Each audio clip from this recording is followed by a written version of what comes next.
धन्यवाद आप लोगों का। आज के इस महत्वपूर्ण कार्यक्रम में उपस्थित महाराष्ट्र के सम्माननीय मुख्यमंत्री श्रीमान एकनाथ शिंदे जी,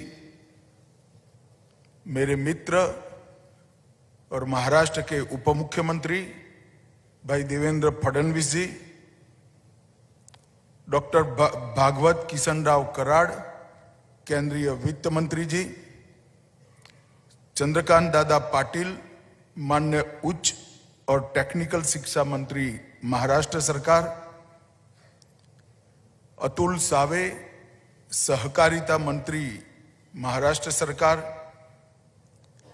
श्री राधाकृष्ण विखे पाटिल जी मंत्री महाराष्ट्र सरकार, श्री प्रवीण देरेकर जी, आज जिनके निमंत्रण के आधार पर मैं सबके बीच में उपस्थित हूं, सकाल मीडिया ग्रुप के अध्यक्ष श्रीमान प्रताप राव पवार जी, श्री राम पवार जी प्रधान संपादक और डायरेक्टर सकाल मीडिया ग्रुप, और आज के कार्यक्रम में यहां आए हुए सहकारी क्षेत्र के अलग अलग क्षेत्र के सभी सहकारी कार्यकर्ता भाइयों बहनों, आप सभी को नमस्कार। सबसे पहले तो मैं महाशिवरात्रि की आप सभी को बहुत बहुत शुभकामनाएं देता हूं। और आज सकाल ग्रुप के द्वारा सहकारिता विषय पर यहां एक 2 दिन का चर्चा सत्रों से भरा आयोजन किया है। इसके समारोह में मैं उपस्थित हूं। श्री राम पवार जी ने चर्चा में जो बातें उभर कर आई, इसको मुझे लिखित स्वरूप में भी दिया है और मंच पर से भी उन्होंने उसमें से कुछ बिंदुओं का जिक्र किया, उल्लेख किया। मैं आप सभी को आश्वासन देना चाहता हूं कि जितना कुछ हो पड़ेगा, ज्यादा से ज्यादा नरेंद्र मोदी सरकार सहकारिता के प्रश्नों को समाधान के लिए करेगी। मित्रों, जब आज यहां मैं आया हूं तब छत्रपति शिवाजी महाराज, लोकमान्य तिलक, महात्मा फूले, सावित्रीबाई फूले, डॉक्टर अंबेडकर और विठलराव विखे पाटिल की ये भूमि को मैं मन से प्रणाम कर कर मेरी बात की शुरुआत करना चाहता हूं।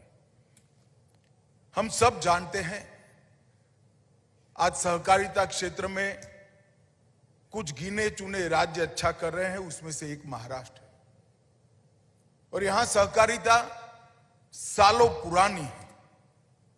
राजर्षि छत्रपति साहू जी महाराजों ने काश्तकारों के लिए एक सहकारी संस्था का निर्माण किया और सहकारी बैंक की भी शुरुआत 100 साल के पहले करी थी। उसके भी पहले कोऑपरेटिव ये महाराष्ट्र का स्वभाव रहा है। गाडगिल, श्री वैकुंठ भाई मेहता और गुजरात में अमूल की स्थापना करने वाले त्रिभुवन भाई पटेल, ये सभी लोग पुराने मुंबई राज्य के कभी न कभी रहने वाले लोग थे। और यहीं से सहकारिता को पूरे देश भर के अंदर, हालांकि कर्नाटक, बंगाल और तमिलनाडु में भी सहकारिता एक सदी पुराना आंदोलन है, मगर जो बड़ा योगदान रहा, जिस गति के साथ, तेजी के साथ और ग्रासरूट लेवल तक सहकारिता को पहुंचाया, उसमें से एक महाराष्ट्र राज्य है। मित्रों, आज जब मैं यहां आया हूं, आप सामने, सबके सामने इसलिए उपस्थित हूं, मैं भी सहकारिता से जुड़ा हुआ कार्यकर्ता रहा हूं। सालों से, लगभग 30 साल से ज्यादा समय से सहकारी क्षेत्र में मैंने काम किया है। सबकी मांग सालों से हुआ करती थी कि सहकारिता मंत्रालय को कृषि मंत्रालय से अलग किया जाए, क्योंकि इतना महत्वपूर्ण विभाग है जिसको सिर्फ एक जॉइंट सेक्रेटरी हेड करे, वो कभी भी नहीं चल सकता। मगर नहीं था। 19 के बाद नरेंद्र मोदी सरकार ने तय किया देश के प्रधानमंत्री जी ने निर्णय किया कि नए सहकारिता मंत्रालय की स्थापना की जाए, तभी सहकारिता के सारे प्रश्नों पर फोकस हो पाएगा। और मेरा सौभाग्य है कि देश का सबसे पहला सहकारिता मंत्री बनने का भाग्य मेरा ही आया और मैं आज आप सबके सामने उपस्थित हूं। हमारे संविधान निर्माताओं ने सहकारिता को केंद्र और राज्य दोनों के कार्यक्षेत्र में जरूर रखा है, मगर मुख्यत्वे सहकारिता राज्यों का विषय है। सहकारी क्षेत्र की मल्टी स्टेट कोऑपरेटिव सोसाइटी जो है उसको केंद्र का सब्जेक्ट बनाया गया है, क्योंकि उनका कार्य क्षेत्र एक राज्य से बड़ा है। आज किसी भी अर्थशास्त्री से चर्चा करते हैं और कोऑपरेटिव की बात करते हैं तो थोड़ा चेहरा इधर उधर करके कहते हैं इससे क्या होगा। मैं आज सभी लोगों को बताना चाहता हूं कि भारत का चीनी उत्पादन का 31% उत्पादन आज भी सहकारी चीनी मिलों से होता है, 31%। दूध के 16% सहकारी संस्थाओं से होता है, जो कॉमर्शियल से कई गुना ज्यादा है। बाकी खुदरा व्यापार होता है, 70% से ज्यादा खुदरा व्यापार होता है। गेहूं की खरीदी देश भर में 13% कोऑपरेटिव्स करते हैं। धान की खरीदी, चावल की खरीदी 20% कोऑपरेटिव करते हैं। और देश में उत्पाद होने वाला उर्वरक, खाद, इसका 25% आज कोऑपरेटिव सोसाइटियों के माध्यम से हो रहा है। इसका मतलब यह हुआ कि ग्रामीण जगत की अर्थव्यवस्था को अगर बहुत बड़ा थ्रस्ट सहकारिता का न हो तो ये अर्थव्यवस्था इतनी पनपी न होती, बड़ी न होती। कई सारे क्षेत्रों में अर्बन बैंकिंग की सुविधाएं और शेड्यूल बैंक भी बने, मल्टी स्टेट बैंक भी बने। कोऑपरेटिव क्रेडिट सोसाइटियों का एक बहुत बड़ा जाला हमारे देश के अंदर फैला है और एक सदी पुरानी कोऑपरेटिव क्रेडिट सोसाइटियां हैं। एक सदी, 125 साल पुरानी अर्बन कोऑपरेटिव बैंक्स भी हैं। और ये सब ने इस देश के नीचे तबके के नागरिक के आर्थिक विकास को बल दिया है। इसलिए कोऑपरेटिव आज इरिलेवेंट हो रहा है। ये लोगों को मैं बड़े विनम्रता के साथ कहता हूं कि आज भी कोऑपरेटिव इरिलेवेंट नहीं है और आने वाले एक दशक के बाद कोऑपरेटिव सबसे ज्यादा रिलेवेंट सेक्टर बनकर रहने वाला है। क्योंकि अभी जो परिवर्तन हो रहे हैं इसके बारे में मैं बाद में बात करूंगा, परंतु महाराष्ट्र का कोऑपरेटिव सेक्टर बहुत बड़ा फैला हुआ है, बहुत मजबूत है और बहुत बड़ा योगदान कर रहा है। देश में लगभग 8.5 लाख कोऑपरेटिव सोसाइटीज हैं, उसमें से 2 लाख अकेले महाराष्ट्र में। महाराष्ट्र की रेसिडेंशियल कोऑपरेटिव सोसाइटी, जिसमें 67% देश की सोसाइटीज महाराष्ट्र में, पशुधन समितियां 35%, चीनी सहकारी समितियां चीनी की 27%, मार्केटिंग की 16%, मत्स्य उद्योग की 14% और फूड प्रोसेसिंग की 11% यहां पर है। और सबसे बड़ी बात है 2217 पैक्स महाराष्ट्र के अंदर है और शहरी बैंकों की संख्या महाराष्ट्र में 490% है, 490 है, जो देश की टोटल संख्या का 32% है। और बैंकों की शाखा का जहां सवाल है, 6529 शाखाएं हैं, जो देश की टोटल शाखाओं के 60% होता है। तो महाराष्ट्र के अंदर कोऑपरेटिव एक बहुत बड़ी ताकत है। महाराष्ट्र में अर्बन कोऑपरेटिव बैंक के माध्यम से लगभग 3.25 लाख करोड़ रुपया डिपॉजिट है, जो देश का 62% कोऑपरेटिव का डिपॉजिट का 62% होता है। तो एक बहुत बड़ा बेस महाराष्ट्र के अंदर आया है। मैं जो समस्या की बात करी है श्री राम जी ने, इसके बारे में बाद में बात करूंगा।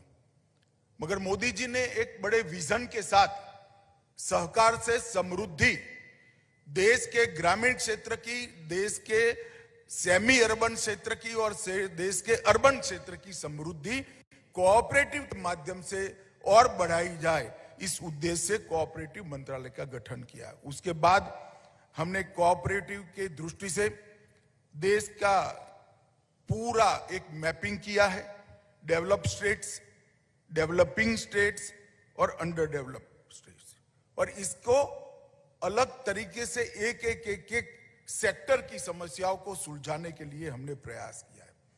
मित्रों, एक जमाने में डेवलपमेंट के लिए एक सूत्र था मास प्रोडक्शन का, मगर 160 करोड़ की आबादी वाले इस देश में सिर्फ मास प्रोडक्शन से नहीं होगा, मास प्रोडक्शन बाय मासिस, ये सूत्र जब तक स्वीकार नहीं करेंगे तब तक हमारी बेरोजगारी की समस्या और लोगों को आर्थिक रूप से मजबूत करने की समस्या का समाधान नहीं हो सकता। मास प्रोडक्शन जरूरी है, मगर इतना ही जरूरी प्रोडक्शन बाय मासिस, बहुत सारे ज्यादा लोग मिलकर उत्पादन के क्षेत्र में जुड़े और बहुत बड़ा उत्पादन करें, यह भी इतना ही जरूरी है। एक प्रकार से हमने इस दिशा में बहुत बड़ा एफर्ट्स कर आगे बढ़ा है। मित्रों, मैं कुछ प्रमुख चीजें हुई है वो जरूर बताना चाहूंगा, क्योंकि जब तक आप इसको नीचे परकोलेट नहीं करोगे, सहकारिता क्षेत्र का आत्मविश्वास नहीं बढ़ेगा। सबसे पहले यहां पर बहुत सारी समस्याएं कही, मगर जब तक कोऑपरेटिव में बेसिक प्राइमरी सोसाइटी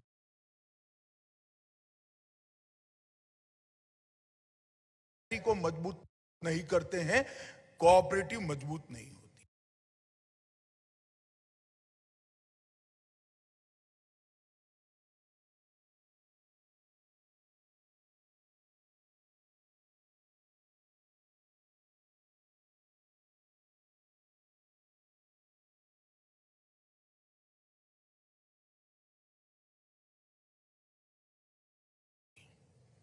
तो बेसिक प्राइमरी सोसाइटी कितनी आती है?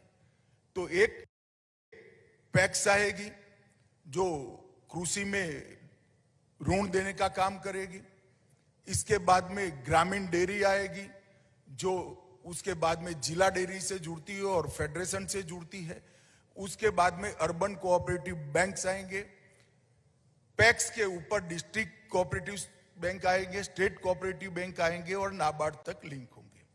तो हमने सबसे पहले पैक्स को मजबूत करने का काम किया।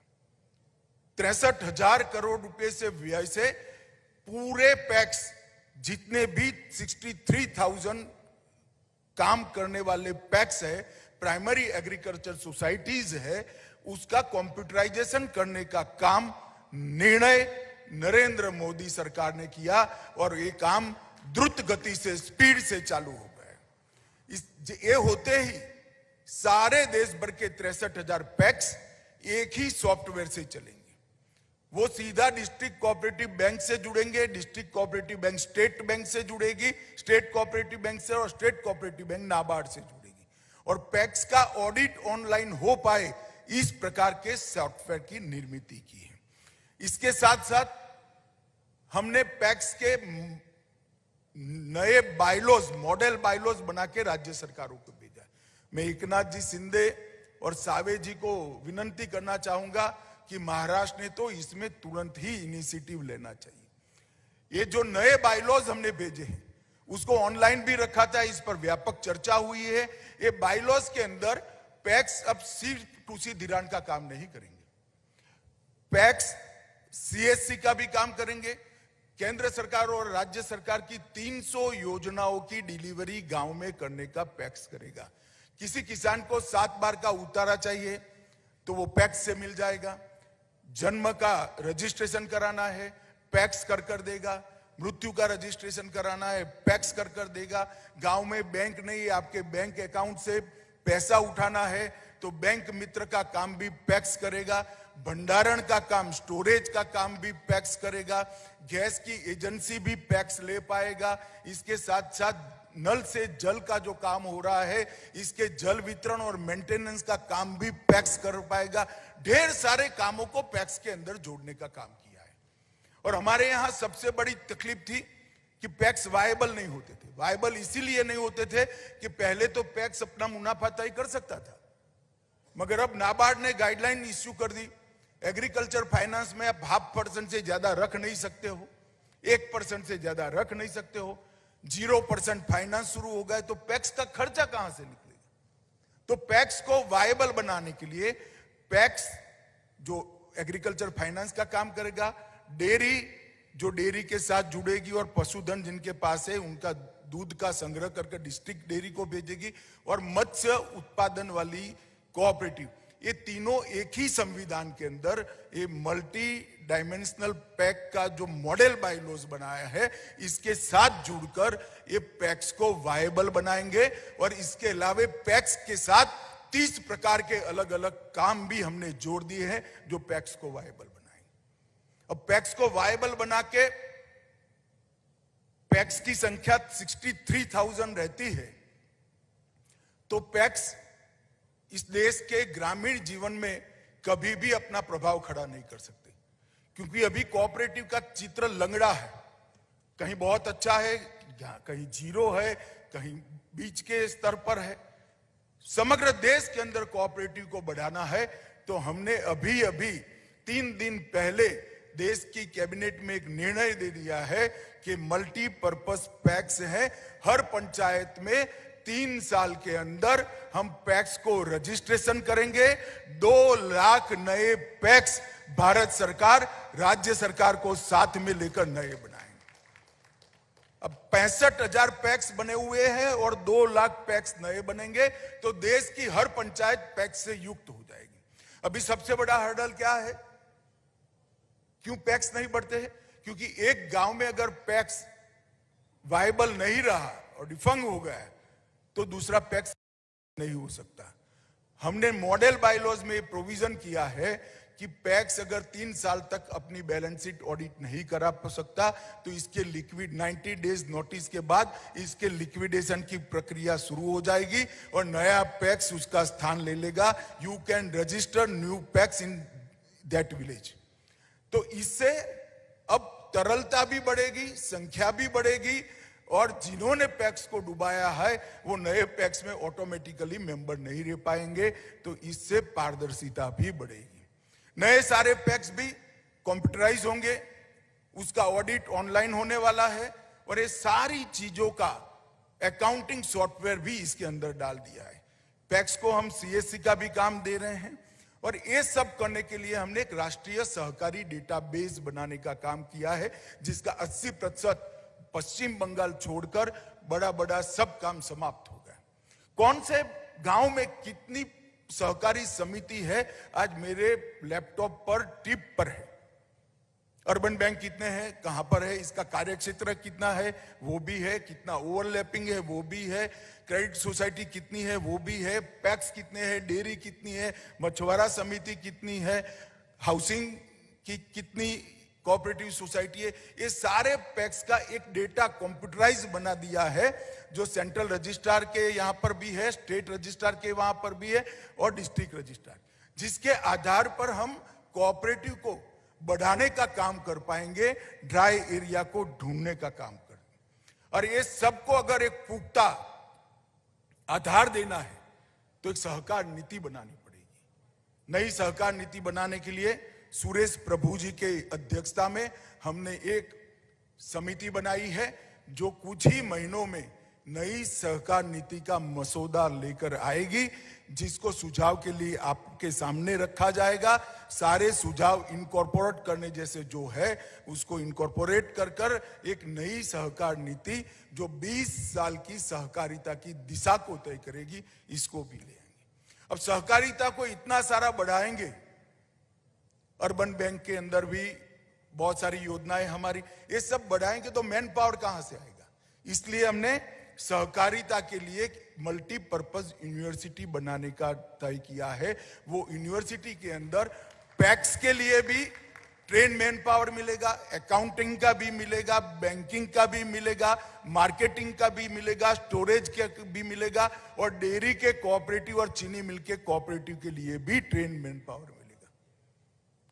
तो ये सहकारिता यूनिवर्सिटी आगे जाकर पूरे देश भर में man power, train man power देने का काम करेगी। और अभी सभी राज्य सहकारी संघों के तत्वाधान में जो शिक्षा की व्यवस्था है, इसको हम ये सहकारी यूनिवर्सिटी के साथ जोड़ देंगे और हर जिले में इसका एक एक्सटेंशन शुरू होगा। ज्यादातर कोर्सेज ऑनलाइन होंगे और कुछ कोर्सेज जो स्पेशलाइज कोर्सेज है वो कक्षा में बैठकर भी पढ़ाए जाएंगे। इसके साथ जो अभी कर्मचारी है उसके अपग्रेडेशन के लिए भी हमने इसमें बहुत सारे कोर्स की रचना की है। राष्ट्रीय सहकारी विकास निगम एनसीडीसी को अभी का जो उसका लेवल है, मैं विश्वास के साथ कह सकता हूं 2025 के पहले हम इसकी साइज 3 गुना से ज्यादा बढ़ाएंगे और उसके कार्यक्षेत्र को भी बढ़ाएंगे, जिसमें मीडियम टर्म फाइनेंस भी होगा सीधा किसान को। नील सहकार मत्स्यिकी के लिए हमने शुरू की है, डेयरी सहकार डेयरी के लिए चालू करी है, और पैक्स के लिए भी एक सीधे फाइनेंस की योजना, क्योंकि पैक्स भंडारण के लिए एक स्टोरेज बनाएगा, कोल्ड स्टोरेज बनाएगा, गैस की एजेंसी लेगा, तो वर्किंग कैपिटल भी एनसीडीसी को फाइनेंस कर पाएंगे।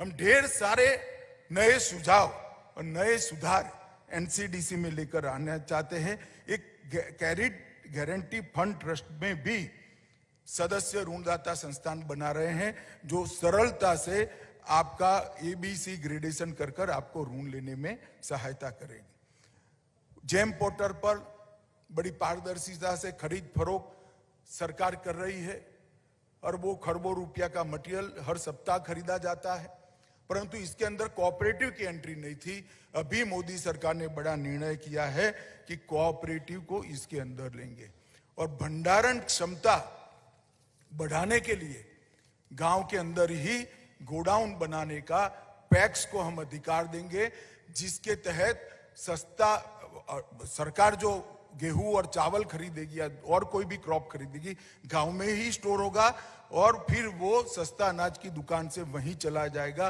कोई ट्रांसपोर्टेशन का सवाल ही नहीं आएगा, और पैक्स को पैसा मिलेगा, पैक्स वायबल होंगे।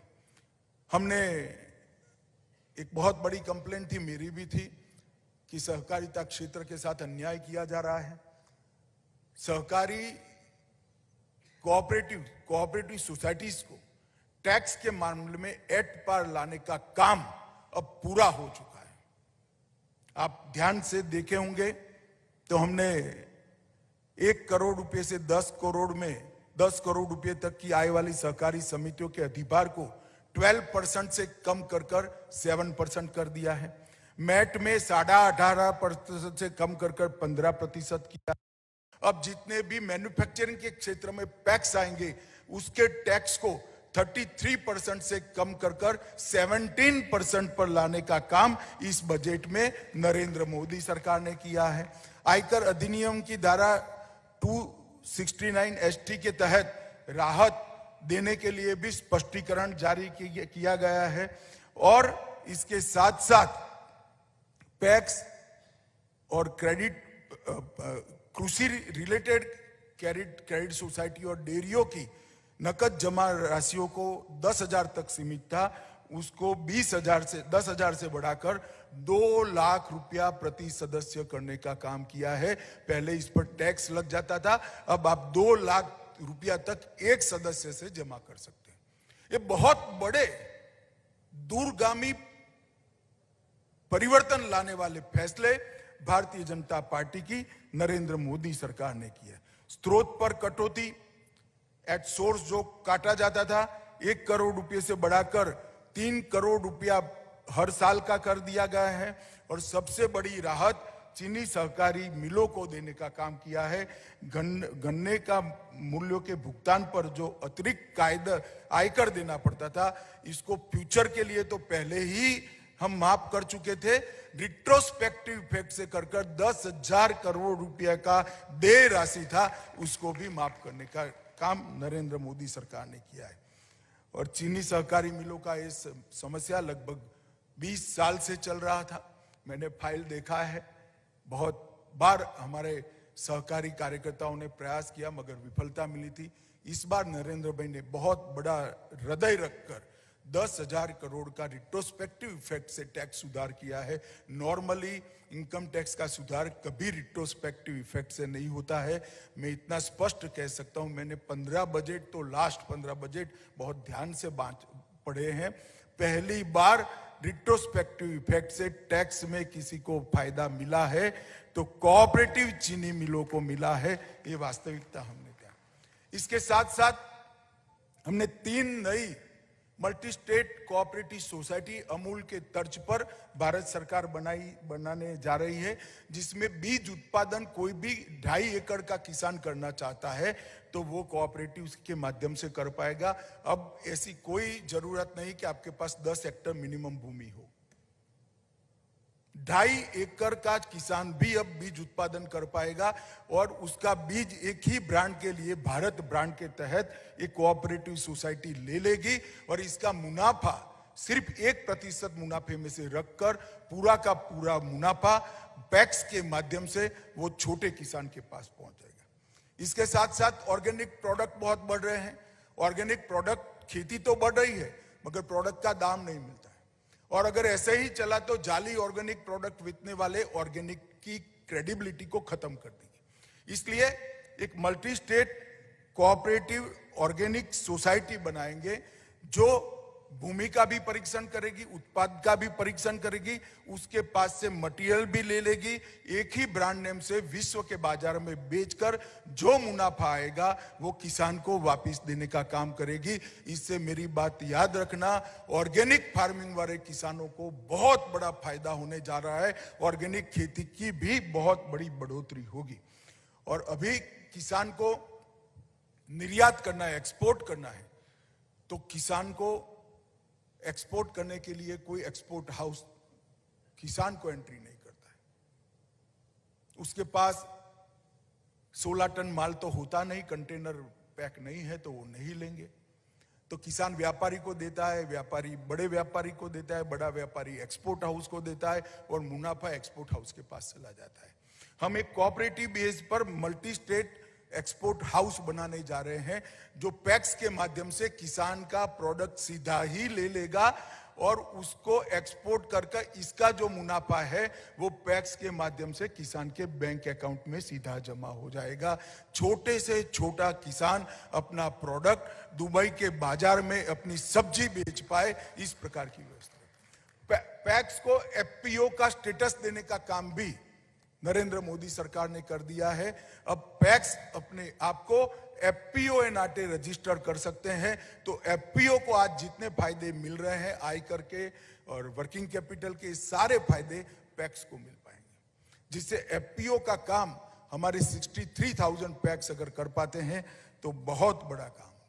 मित्रों, ये मैंने एग्रीकल्चर रिलेटेड जो हमारे कोऑपरेटिव है इसके लिए जो हमने किया है, इसके लिए मैं आज जैव इथेनॉल कार्यक्रम की भी जरूर बात करना चाहिए। यहाँ पर बहुत सारे गन्ना मिल से जुड़े हुए कोऑपरेटिव लीडर्स हैं और भारत सरकार ने तय किया है 2015 में कि हम 2025 तक 20% इथेनॉल पेट्रोल के अंदर मिक्स करेंगे और 2022 तक का एक मिड टर्म लक्ष्य रखा था कि नवंबर 2022 में 10% तक पहुंचेंगे। मैं आपको बताते हुए मुझे हर्ष हो रहा है कि नवंबर की जगह सितंबर एंड में हम 10% मिक्स करने का सफलता से काम समाप्त हो गए। आज 12% हो रहा है, बहुत बड़ी उपलब्धि है। एक और तो तेल के आयात कम होने से 10% कम हो गए। आप समझिए, 10% कम होने से हमारा व्यापार घाटा खत्म हुआ है। ये 10% किसके पॉकेट में गया? तो कोऑपरेटिव चीनी मिलों के पॉकेट में गया, इसके माध्यम से किसान के पॉकेट में गया। और इथेनॉल परियोजनाओं के निर्माण में 2 लाख करोड़ के निवेश तक 2 लाख करोड़ के निवेश तक सिर्फ 6% इंटरेस्ट आपको पे करना है। बैंक आपको 6% पर नया लोन देगी। ये बहुत बड़ा निर्णय नरेंद्र मोदी सरकार ने किया है और लगभग 41,500 करोड़ रुपए की विदेशी मुद्रा को हमने बचाया है। बहुत सारी सहकारी चीनी मिलें इससे वायबल हुई है और 41,500 करोड़ में से लगभग 40,600 करोड़ रुपया किसान की पॉकेट में वापस गया है। ये बहुत बड़ा काम हमने किया है। लगभग 10% मिक्सिंग से ही 27 लाख टन कार्बन उत्सर्जन में कमी आएगी। अब पर्यावरण की भी सोचिए, 27 लाख टन, और जिस दिन 20% हो जाएगा ये 41,000 करोड़ 80,000 करोड़ हो जाएगा और 27 लाख टन जो है वो 54 लाख टन कार्बन उत्सर्जन समाप्त होगा। अभी एक प्रश्न, ये हर्षवर्धन मेरा सर खा जाता है हमेशा, एक प्रश्न है कि इथेनॉल के लिए फाइनेंस नहीं मिलता है क्योंकि अभी हालत कुछ चीनी कोऑपरेटिव चीनी मिलों की खस्ता हालत है। पहले तो एनसीडीसी ने एक फैसला ले लिया, महाराष्ट्र की सारी चीनी मिलों को हम डायरेक्ट महाराष्ट्र सरकार के थ्रू फाइनेंस करेंगे और आरबीआई चीनी सेक्टर, कोऑपरेटिव चीनी सेक्टर के नॉर्म्स को भी थोड़ा रिलैक्स कर उनको सरलता से ऋण मिल पाए, इस प्रकार की व्यवस्था करने जा रही है। इसके साथ साथ एस्क्रो अकाउंट की व्यवस्था भी की है, तो तेल कंपनी सीधा लोन देने वाली बैंक को आपका पेमेंट भेज देगी, आपका उत्पादन का खर्च आपके अकाउंट में आ जाएगा और मुनाफा जो है सीधा तेल उत्पादन कर बैंक जिसने लोन दिया है इसके पर चला जाएगा। और इथेनॉल पर जीएसटी जो 18% था उसको कम कर 5% कर दिया गया है, जिससे भी चीनी मिलों की वायबिलिटी में बहुत बड़ा फायदा होगा। मित्रों, बहुत सारे सेक्टर में हमने इनिशिएटिव लिए हैं। डेयरी में इनिशिएटिव लिए, मैंने बताया 2 लाख नई डेयरियां बनेगी। मछुआरा समिति के लिए समंदर में गहराई पर जाने कर बड़े जहाज उनको एनसीडीसी फाइनेंस करने की शुरुआत करी है। इसके चिलिंग प्लांट और इसके प्रोसेसिंग प्लांट भी एनसीडीसी के माध्यम से लगभग 23 दरखास्तें हमारे पास है, उसको भी हम स्ट्रेंथनिंग कर रहे हैं। और हर पैक्स को डेयरी, मछुआरा समिति जहां समंदर या बड़ा डैम है या बड़ा सरोवर है वहां पर, और पैक्स, ये तीनों को एक कर मजबूती के साथ ही आगे बढ़ेंगे। जहां तक क्रेडिट सोसाइटियों का, अर्बन बैंक का और डिस्ट्रिक्ट कोऑपरेटिव बैंक्स का सवाल है, काफी कुछ करना अभी बाकी है। आरबीआई से हमारी सीरीज ऑफ मीटिंग हो गई है। मैं आपको विश्वास दिलाता हूं कि आपने जो समस्या श्री राम जी ने कही कि ब्रांचेस नहीं खोलने देते, नए लाइसेंस नहीं मिलते, ये सारी समस्याएं पाइपलाइन में है। हम निश्चित रूप से कोऑपरेटिव, अर्बन कोऑपरेटिव बैंकों को अन्याय न हो, ये जल्द से जल्द सुनिश्चित करेंगे। मुझे मालूम है प्रॉब्लम क्या है, मगर हमने साथ में ये भी सोचना पड़ेगा कि प्रॉब्लम क्या है। वो ही सोचेंगे तो नहीं चलेगा, प्रॉब्लम क्यों है वो भी हमने सोचना पड़ेगा। मैं थोड़ा आज कटु बात भी कर लेता हूं, क्योंकि महाराष्ट्र की ही मैं बात करता हूं। महाराष्ट्र में आया हूं, 202 कोऑपरेटिव शुगर मिल थी, आज 101 बच गई है। ऐसा क्यों हुआ? हमने भी आत्मचिंतन एज अ सेक्टर करना पड़ेगा भाई। 22 निजी चीनी मिलें थी, प्राइवेट, अब बढ़कर 93 हो गई। हमारा स्पेस खा गए वो, क्यों हुआ है? मैं कुछ ज्यादा टिप्पणी नहीं करना चाहता, आप सब बहुत सुलझे हुए व्यक्ति हो, प्रॉब्लम आपको भी मालूम है, मगर हमने सोचना पड़ेगा। जब विश्वास उठ जाए ऐसा हम बर्ताव करेंगे तो विश्वास कोई नहीं करेगा। हमने भी हमारी क्रेडिबिलिटी को बढ़ाना पड़ेगा। इसी प्रकार से district cooperative bank, Solapur, Nagpur, Kolhapur के डिस्ट्रिक्ट कोऑपरेटिव बैंक के घोटाले, और आज बहुत कम डिस्ट्रिक्ट कोऑपरेटिव बैंक है, एडमिनिस्ट्रेटर रखना पड़ा स्टेट कोऑपरेटिव बैंक के अंदर। ये हमारे लिए अच्छी बात नहीं है, इसको जरूर रिवाइव करना चाहिए। मैं आपके साथ हूं, मगर आपने भी अच्छा चलाना चाहिए। इस विषय में आप मेरे साथ रहिए तो भाई साहब वर्षा होकर निश्चित रूप से सहकारी क्षेत्र अच्छा चलेगा। अगर हम अपने आप को सुधारने के लिए तैयार नहीं है और सभी सहयोग की अपेक्षा करते हैं तो सहयोग कोई नहीं देगा। रिजर्व बैंक ऑफ इंडिया को भी अर्बन कोऑपरेटिव बैंक्स के सारे नॉर्म सब एक्सेप्ट किए, उनको अर्बन कोऑपरेटिव बैंक को मदद करनी ही चाहिए और जरूर करेंगे। परंतु हमने ये भी तो देखना पड़ेगा कितने सारे अर्बन कोऑपरेटिव बैंक्स डूब गए। पुणे के ही रूपी कोऑपरेटिव बैंक डूब गई। हमने ध्यान में रखना चाहिए भाई, ये व्यवस्थाओं को सुधारने का काम भी आत्मचिंतन कोऑपरेटिव सेक्टर ने करना पड़ेगा। मैं बहुत ज्यादा कटु बात करना नहीं चाहता। आप कहोगे कि मंत्री पहली बार यहाँ में एडवाइस देने लगा, ऐसी बात नहीं है। हमें सेक्टर को उठाना है तो हमें मजबूती के साथ करना पड़ेगा, क्योंकि महाराष्ट्र की बहुत बड़ी परंपरा है। यहाँ वसंत दादा शुगर इंस्टीट्यूट एक बहुत अच्छे तरीके से चलने वाला इंस्टीट्यूट है। एक कोऑपरेटिव शुगर फेडरेशन भी बहुत अच्छे तरीके से चलता है। यहाँ पर एक पुणे के अंदर वैकुंठ भाई मेहता के नाम पर इंस्टीट्यूट भी चलता है।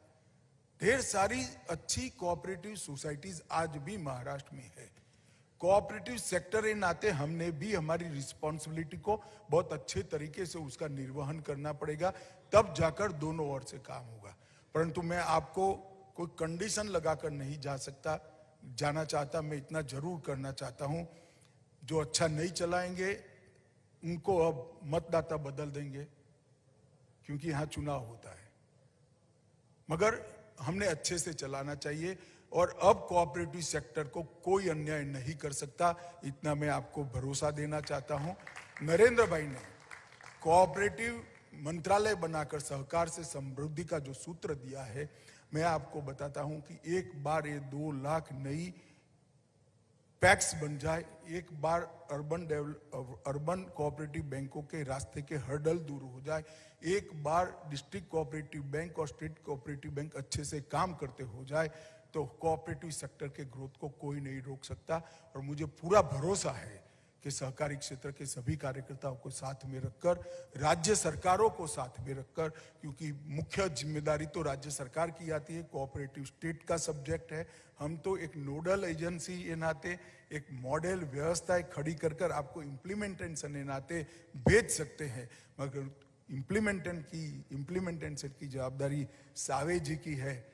मगर मुझे भरोसा है कि हम सब सहकार के साथ काम करने वाले कार्यकर्ता इकट्ठा होकर सहकार से समृद्धि के लक्ष्य को निश्चित रूप से प्राप्त करेंगे और दुनिया भर के अंदर एक ऐसा एग्जाम्पल बनाएंगे कि कोऑपरेटिव से ग्रामीण क्षेत्र का कल्याण हो सकता है, अर्बन सेमी अर्बन क्षेत्र का कल्याण हो सकता है। इसका भारत दुनिया भर में एक बहुत बड़ा एग्जाम्पल बनेगा, इसका मुझे विश्वास है। आप सभी को फिर से एक बार, मैं थोड़ा लेट हो गया, इसलिए आपकी क्षमापना माफी मांगकर मेरी बात को समाप्त करता हूं। भारत माता की जय, वंदे मातरम। धन्यवाद अतिथि महोदय, आपके इस महत्वपूर्ण विचारों से, मार्गदर्शक संबोधन से मुझे विश्वास है कि सहकार महापरिषद को एक ऊंचाई पर ले जाने में मदद हुई है। और मुझे ये भी विश्वास है कि यहाँ पे सामने उपस्थित सहकार क्षेत्र में काम करने वाले सभी उपस्थितियों को भी एक विश्वास मिलेगा, एक प्रेरणा